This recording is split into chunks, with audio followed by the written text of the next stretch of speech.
প্রিয় দর্শক, আপনাদের ছোট্ট একটা গল্প বলি। গল্প নয়, এটা খুবই প্রচলিত। গ্রামীণ সালিশ হচ্ছে, তিনজন প্রতিযোগী বা তিনজনকে নিয়ে সালিশ হচ্ছে। সালিশের এক পর্যায়ে একজন বলে উঠলেন, আপনারা যে যাই বলেন না কেন, তাল গাছ কিন্তু আমারই।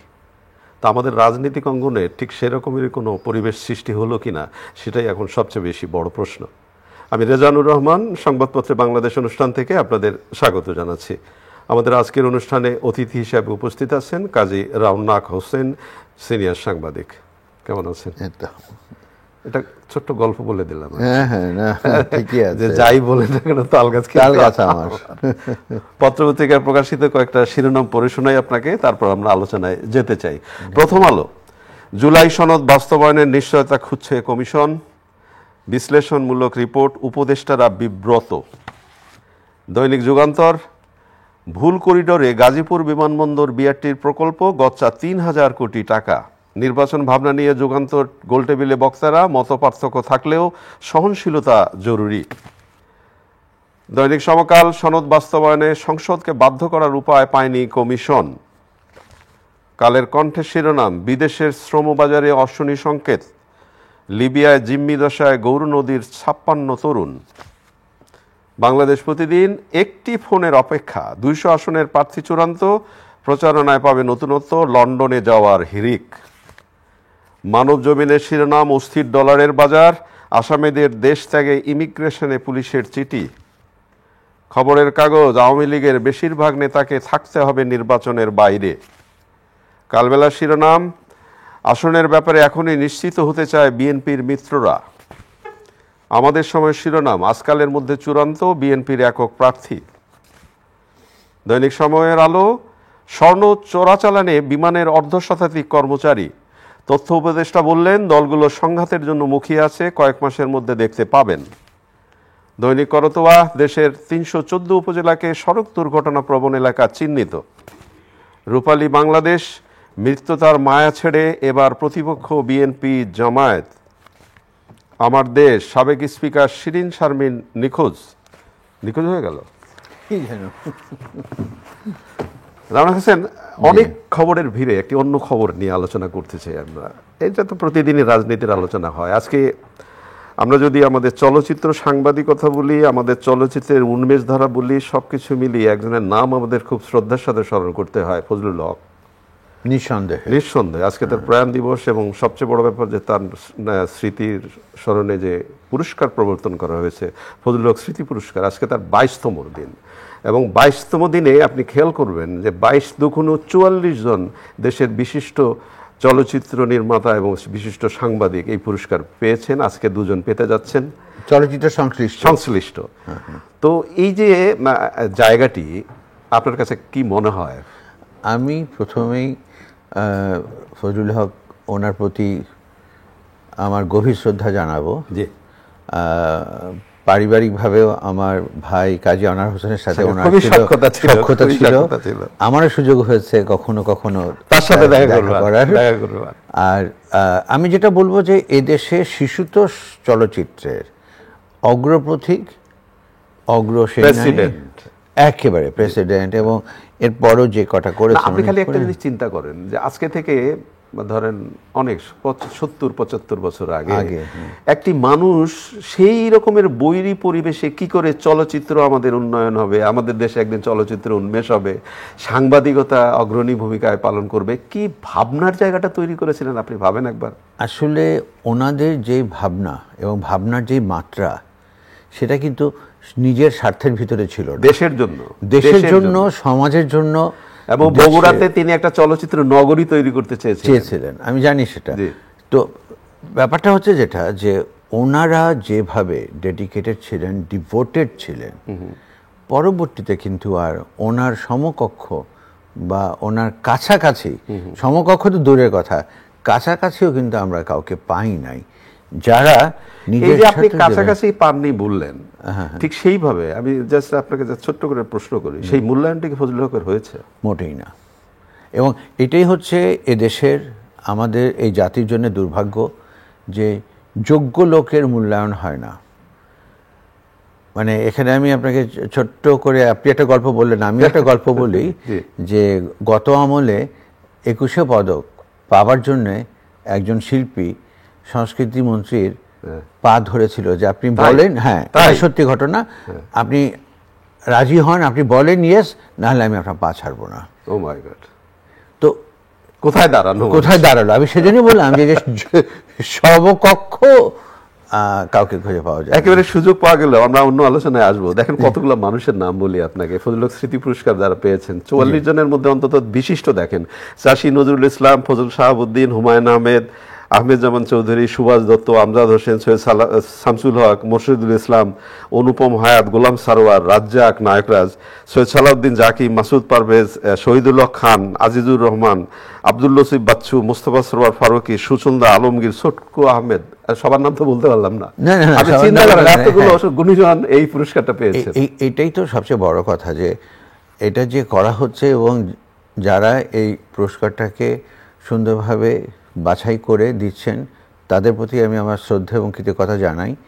এই যে মূল্যায়নটা হচ্ছে, এই মূল্যায়নটা কিন্তু ওনার ক্ষেত্রে হয়। কাজী আনোয়ার হোসেনের সাথে তার খুব বড় ধরনের সখ্যতা ছিল এবং তারা মানে মুশকিল যেটা হলো কি, লোকে বাইরে থেকে বোঝে না, কিন্তু ওনারা দুজন ভীষণভাবে, এটা বর্দা আমাকে, হরিহর এবং বর্দা মানে কাজী আনোয়ার হোসেন, উনি আমাকে বহুবার বলেছেন যে দেখ, এরকম মানে স্বচ্ছ চিন্তার লোক খুব কম। একেবারে স্পষ্ট কথাটা হলো, স্বচ্ছ চিন্তার লোক খুব কম। অনেক ধন্যবাদ আপনাকে। প্রিয় দর্শক, আজকে বেলা 12টায় চ্যানেলে তারকা কথন অনুষ্ঠানে ফজলুল হক স্মৃতি পুরস্কার প্রদান করা হবে। আপনারা যারা যুক্ত থাকবেন টেলিভিশনে তারা তো দেখতেই পারেন, অথবা আপনারা অনুষ্ঠানটিতে আসতেও পারেন। অন্য আলোচনায় যেতে চাই একটু। একেবারে এখন তো জুলাই সনদ এবং রাজনীতি, এটা নিয়ে তো ওই যে একটু আগে বললাম যে আপনি যাই করেন না কেন আলোচনা, তাল গাছটা কিন্তু আমার। এখন তাল গাছটা সবাই চাচ্ছে। জুলাই সনদ বাস্তবায়নের নিশ্চয়তা খুঁজছে কমিশন, উপদেষ্টারা বিব্রত।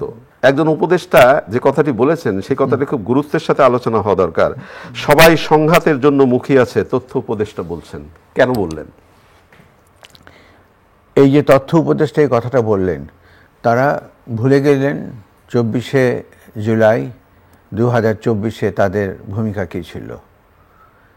তারা আজকে এই কথা বলছেন এই কারণে যে তাদের যা করা উচিত ছিল, যে পথে তাদের হাঁটা উচিত ছিল, তারা সে পথে হাঁটেনি, তারা সে কাজটি করেনি।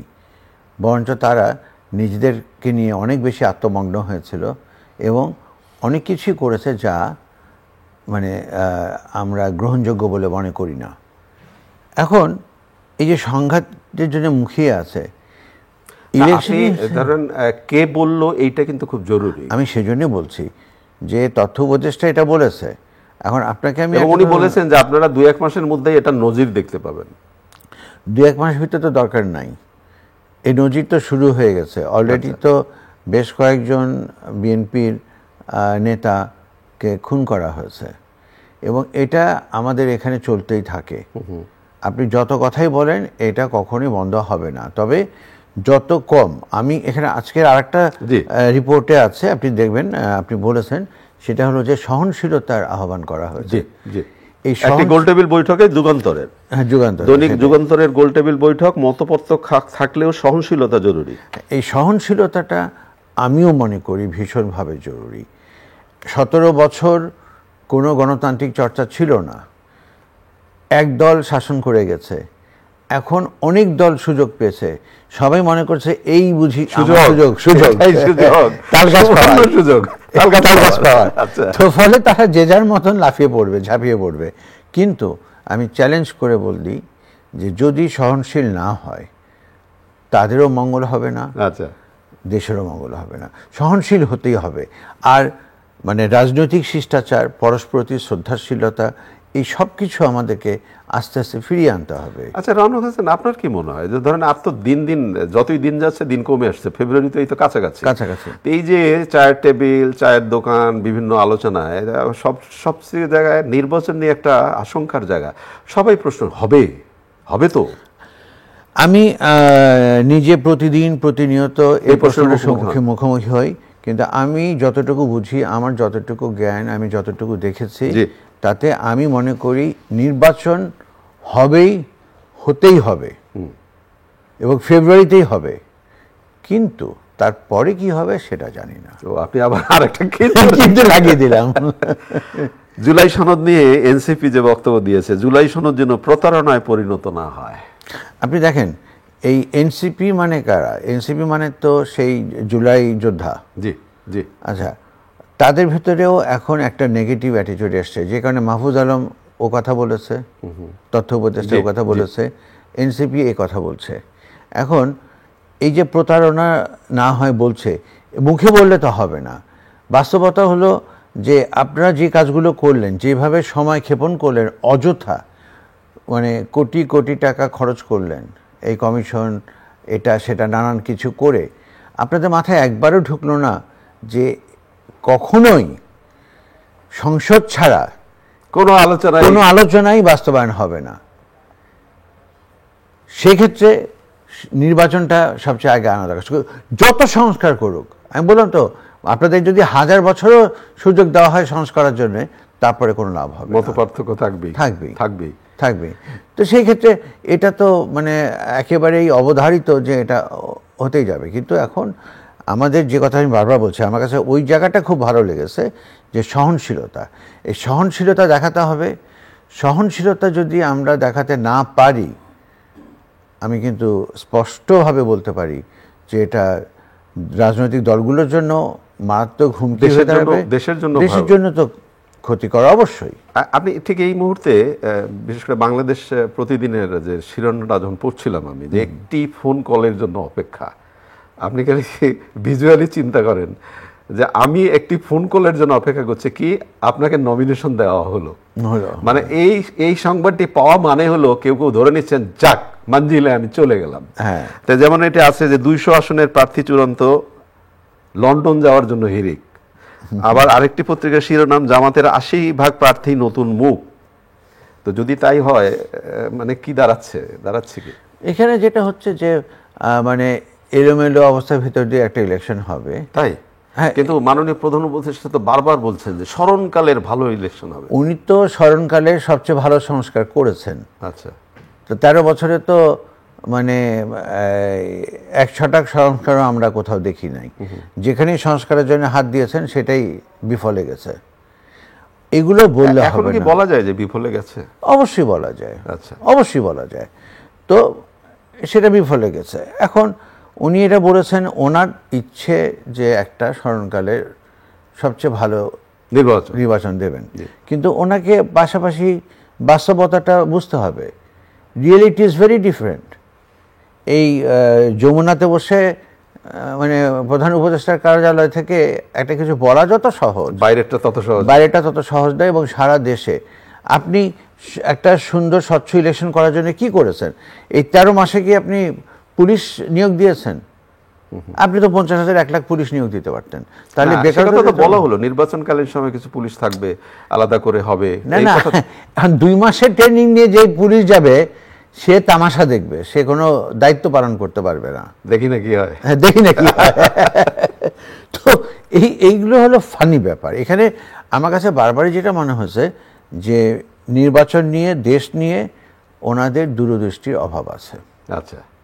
এবং সেই কারণে আজকে তাহলে কি এই যে জনগণের যে সংখ্যা, সেই সংখ্যাটার কি হবে? সংখ্যা তো সংখ্যাই থাকবে, কিন্তু সংখ্যার দুটো অংশ। একটা হলো যে ইলেকশন নিয়ে কি হবে, আরেকটা হলো ইলেকশন আদৌ হবে কিনা। আচ্ছা। তো প্রথমটা নিয়ে কি হবে আমি জানি না, কিন্তু ইলেকশন হবে এটা আমার ধারণা। এই কারণে যে ইতিমধ্যেই প্রধান উপদেষ্টা সহ উপদেষ্টারা টের পেয়ে গেছেন যে তারা অনির্বাচিত সরকার বেশি দিন থাকা ঠিক না। যত দ্রুত যাবে তত মান সম্মান নিয়ে যেতে পারবে। যেমন প্রথম আলোতে শিরোনাম, উপদেষ্টারা বিব্রত হবে। এবং আমি তো বললাম যে এই যদি সিচুয়েশন হয় যে এত শ্রদ্ধার উপদেষ্টারা প্রোটোকল ছাড়া, সিকিউরিটি ছাড়া কোথাও যেতে পারে না, এই প্রোটোকল সিকিউরিটির ভিতরেও তাদের গাড়ির উপরে হামলা হয়, কাঙ্ক্ষিত না, কিন্তু এটা তারাই তৈরি করেছে। অনেক ধন্যবাদ, ভালো থাকবেন।